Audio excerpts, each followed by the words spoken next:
Hoy vamos a hablar de un tema muy importante para todos y son los negocios familiares. Conocemos empresas grandes y pequeñas que son conformadas por familia. Hoy vamos a hablar un poco sobre los derechos, beneficios y planeación patrimonial en estas empresas familiares. Bienvenidos.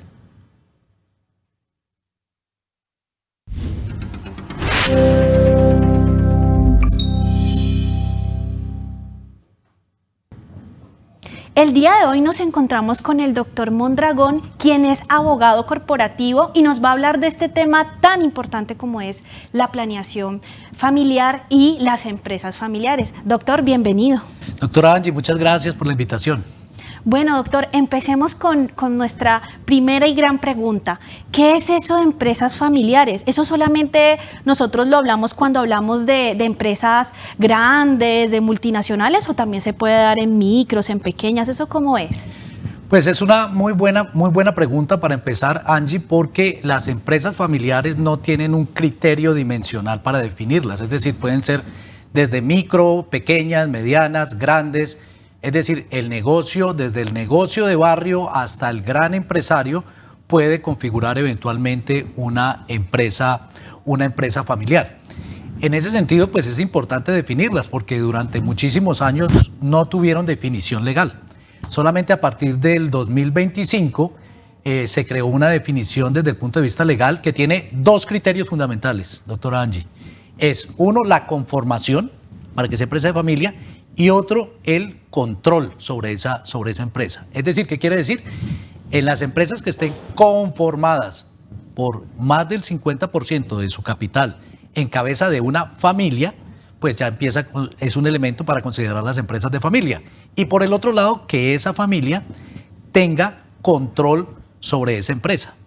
Lo que resulta interesante es la evolución de la noción de familia dentro de ese concepto.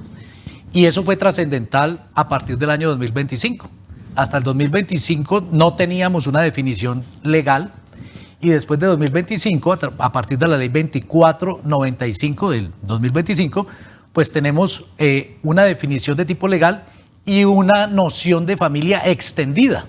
Es decir, se entiende familia por familia aquella conformada por padres, hijos, hasta el 4º grado de consanguinidad o con las empresas o con las relaciones que hay con mi cónyuge, o sea, las relaciones por afinidad hasta el 4º grado también. Lo que quiere decir que hoy, si yo tengo una sociedad con mi yerno o con mi suegra, eso podría ser considerado de familia también. Ok, bueno, muy interesante, pues todo este contexto de la empresa de familia es muy importante para todos. Muchas veces nosotros escuchamos cómo, por ejemplo, grandes empresas familiares les ha ido muy bien y de un momento a otro se ven un poco frágiles, de pronto llegan a la liquidación, de pronto no les va bien, de pronto ¿qué es qué factores o qué es lo que pasa ahí para que eso se dé? Muy buena pregunta, doctora Angie, también. Las empresas familiares, no obstante, son muy importantes en la economía.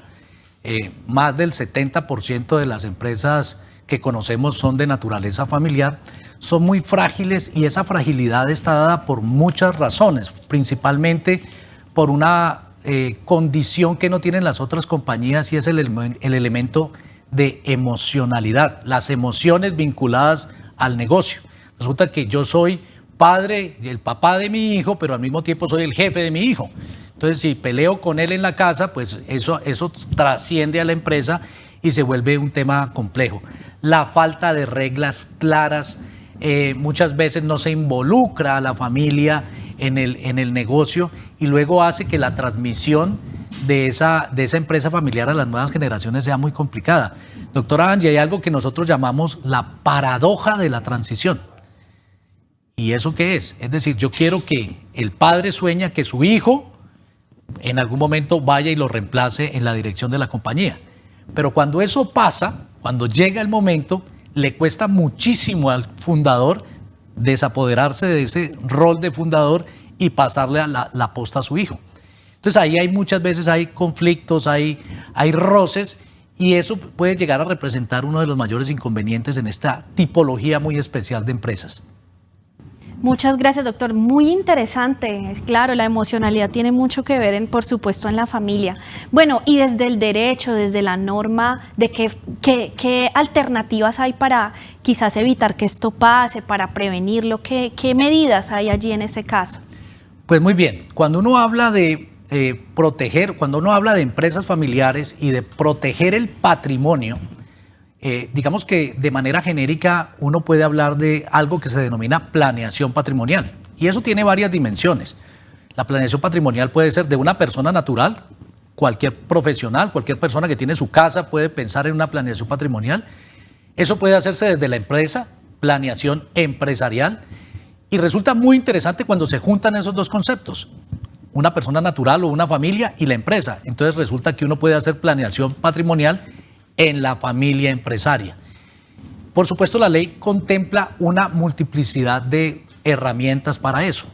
Y no es solamente una. En suma, doctora Angie, es la suma de varias herramientas legales que uno puede utilizar, pero lo importante es anticiparse, la anticipación, el ser consciente de que eso está a la mano de cualquier familia es fundamental y es importante mirar muy bien la tipología, porque esto no es un tema estándar, esto debe ser siempre un traje hecho a la medida, ver cómo está conformada, qué necesidades tienen, cómo se proyectan al futuro y asimismo sumar una serie de figuras que tiene dispuesta la ley, como los protocolos de familia, como los acuerdos de familia, como los fideicomisos civiles, las fiducias mercantiles.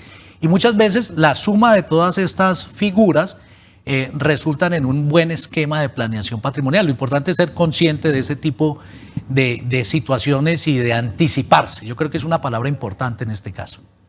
Bueno, pues consejos muy importantes para tener en cuenta al momento de nosotros realizar nuestras empresas de familia, la planeación patrimonial. Doctor, bueno, finalmente a las personas que nos están viendo, denles unas claves que deban tener en cuenta para todo esto de la planeación patrimonial, para la empresa, familiar y demás. Bueno, doctora Angie, lo importante es decirles que la planeación patrimonial está al alcance de cualquier persona, de cualquier familia. Esto no está reservado para grandes capitales. Lo segundo, un par de recomendaciones adicionales es hacer un alto, pensar, mirar cuál es la condición de la familia y sobre todo ese patrimonio, cómo lo proyecto hacia el futuro. A mí me gusta mucho una palabra ahí, doctora Angie, que se llama prospectiva. Prospectiva significa lo que yo debo hacer hoy para tener un resultado en el futuro. Y eso puesto al servicio de la planeación patrimonial creo que es un concepto muy útil que las familias y las personas naturales podrían apropiarse, anticiparse, pensar que eso está al alcance de uno y mirar que yo hoy puedo adelantarme a posibles problemas, anticipar soluciones a esos problemas del patrimonio, sobre todo cuando uno ya no esté, por ejemplo. Bueno, doctor, muchísimas gracias por todos estos consejos. Gracias por haber estado en este espacio. Doctora Angie, a usted muchísimas gracias por la invitación y a todos los que nos ven, muchas gracias también. Bueno, y a ustedes muchas gracias por acompañarlos y los esperamos en el próximo programa de Nuestro Derecho.